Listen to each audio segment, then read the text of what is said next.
Redovna radna intervencija pretvorila se u golu borbu za život. Istrčao mi je iz mraka, pucao u prijederu glave, srećom što sam vidio da trči, okrenuo sam se, uhvatio sam pištolj.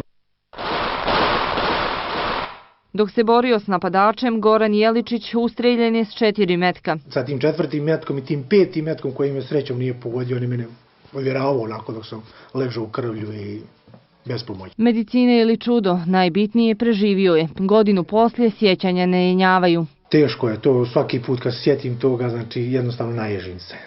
I prizora i svega i kako mi se to desilo.